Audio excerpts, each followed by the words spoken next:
Dallas Congresswoman Bernice Johnson, thank you so much. In 2019, you became the first African-American and woman to chair the House Science, Space, and Technology Committee. And today, in that committee room, you are going to be receiving your official portrait. And so I'm wondering, what does that mean to you? Well, it really does mean a lot. And I hope, however, that it means a lot more to young girls. So that they truly understand that this committee is not a committee out of reach for women. And science, research, STEM education, as I said, is still the forefront of our future in this nation. And so I hope it'll impact some young people. As a matter of fact, I have two great granddaughters unveiling it today to show them as well that opportunities are there and take hold. Make sure you're part of the future. To be part of the future in this nation, you have got to have some orientation and some participation in STEM fields. And you mentioned your family, and I'm wondering, to you personally, having your family there, how important is that to you, and who else may be attending today that you're very pleased about having? I'm very pleased about having everyone who is coming. There will be major contributors to the portrait because we have to raise the money to get it done. And the largest contributor was Ross Perot Jr. He will be attending and speaking. There were others, though. It took a lot of people to put all this money together. That's number one. But number two, people that have been with me from the beginning as a supporter there, as I call on them, will be here joining my family with me. Not nearly as many as I'd love, but as many as we could get to take off and come today. I'm very, very grateful, because without that kind of support, I would not have been here almost 30 years. I was going to say, I mean, here you are retiring after just about 30 years in Congress. Has it hit you yet? Not really. I think what's hit me most is moving. But it's gonna hit, and it's gonna hit soon, because I'm now about to move my second residence into one spot in Dallas, and that's been one of the most challenging experiences I've had. To live in one place here for over 25 years and busy, you don't even remember where you put things. Now you have to go back and you're finding where all of the things are, and you cannot put all of this in one house. And so the challenge is, what do you do with it? And so we're working ourselves through that. And I'm very grateful to my son for taking off and coming here and just being of great support for things that I need, but mainly moral support. If I could just wave a wand and get that over, I'd be extremely satisfied. This must be a very emotional time for you. It is emotional. I don't know what I'm facing. I've never retired before. I'm long past retirement age, but I don't see myself not being involved in something, not a paying job necessarily, just something to keep me viable. I had an hour conversation with my first president here, President Clinton, on yesterday. He couldn't be here today, so he called and we talked and laughed and carried on for an hour. And he was telling me what he wanted me to do. And I agreed with him that we both needed to do that, and that is to educate young people and to work with young people, and some not so young, about preserving our democracy.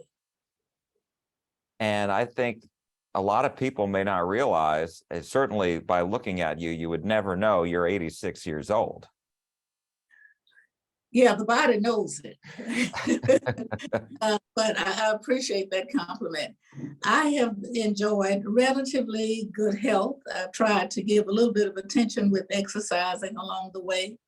I have to admit that I do have arthritis, which is has been influenced by a kind of a fragile bone situation where I have to take lots of calcium. But I feel very fortunate because other than that, I enjoy good health, clear mind, and, and all I have to do is click myself into this work and I'm right back like I'm not retiring. I'm not quite over yet, but it'll be soon. Um, it is a task that I have never taken on before, and obviously it's new. It's emotional.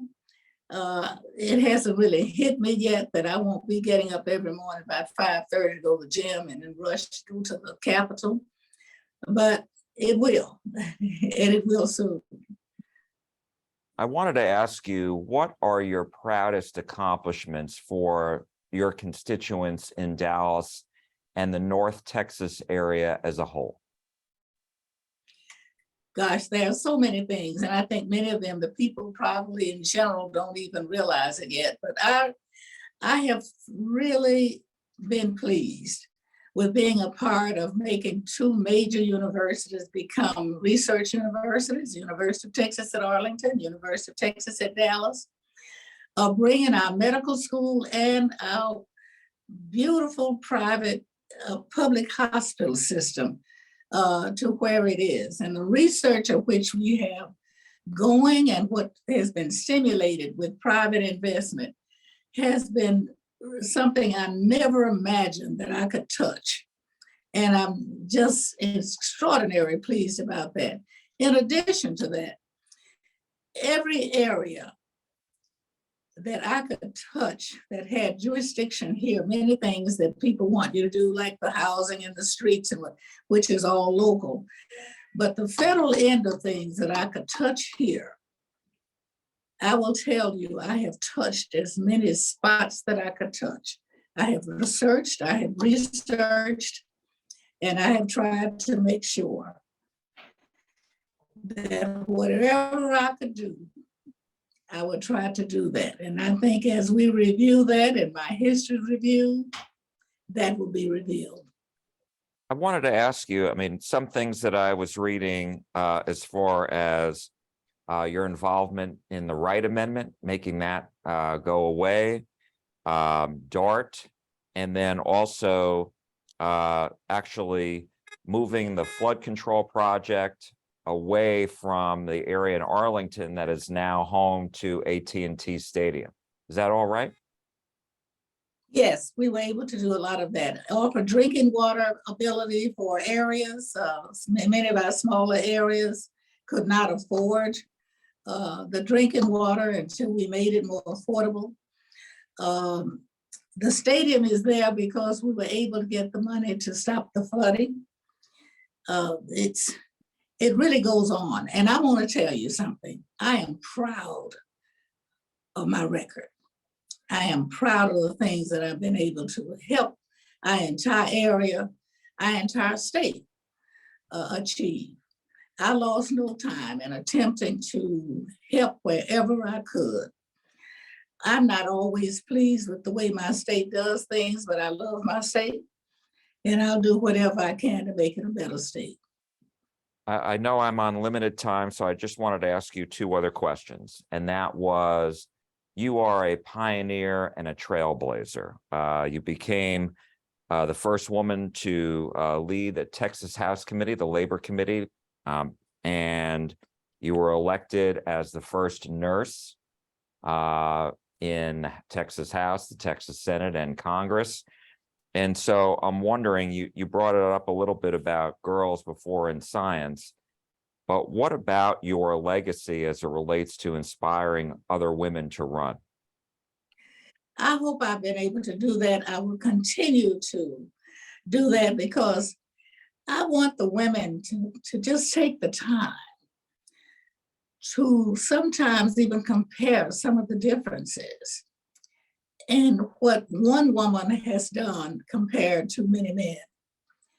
And it's not trying to put anyone down. It's trying to say to women, yes, you can. Put your mind to it, as my father used to say all the time, put your mind to it and you can do it. And that's what I've tried to do. And that's what I want my message to the young women to be. Your gender has nothing to do with your achievements and your interests. If you put your mind to it and give it some time, it's achievable. And when you achieve it, people benefit. You're going to run into jealousies. You're going to run into resentments. That's all a part of the landscape. Don't let it stop you. Just keep focused. Don't be distracted with the little stuff. Keep your mind on your goals and you can achieve them. And I did want to ask you one last question, and that is about the House, the next Congress, going back to a Republican majority, and the fact that Speaker Pelosi obviously is not going to be Speaker anymore in the next Congress, but she is going to be announcing her future as whether she stays in party leadership. I'm wondering if you have a thought about her as well. Nancy Pelosi is a very brilliant leader. I'm certain that she will make a wise decision for herself. I think that her leadership has been extraordinary. And it shows that a woman really can be a strong leader. As my father would say, when you put your mind to it, you can do it. I have been here almost 30 years. I have been in a majority, 10 of those 30 broken. My first 2 years when President Clinton was in, we won a majority, and then we lost it after, I'm told, 43 years. Then the last term of President Bush, the first term of President Obama, and the last 4 years are the only times I've been in a majority. If you focus on your responsibilities, certainly whether you're not in a majority or not will sometimes make a difference, but it does not keep you from achieving. You just have to look at the landscape, determine how to use your energy to get things done. I have not allowed party or who the majority is to keep me from trying. And so consequently, I have been just about as successful under a Republican majority as I have a Democratic majority. At the same time, as you know, this job requires you to work hand in hand with your governor. And so you're in conversation with the governors very frequently. When I came here, Ann Richards was governor, whom I had known most of my adult life.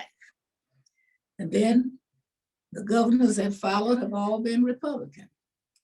But that didn't keep me from being in touch, going to visit, making pleas, giving them my priorities and receiving theirs, and doing the best I can on those priorities that I could help to achieve. And that would happen whether it's a Democrat or a Republican. And I think that's what our young people need to understand. Party is one thing, but the responsibilities of this job is another. You got to find your way to represent your constituents, no matter who is in the majority. Congresswoman Bernice Johnson of Dallas, thank you so much for your time. We really appreciate it. Well, thank you very much. And thank you for having me.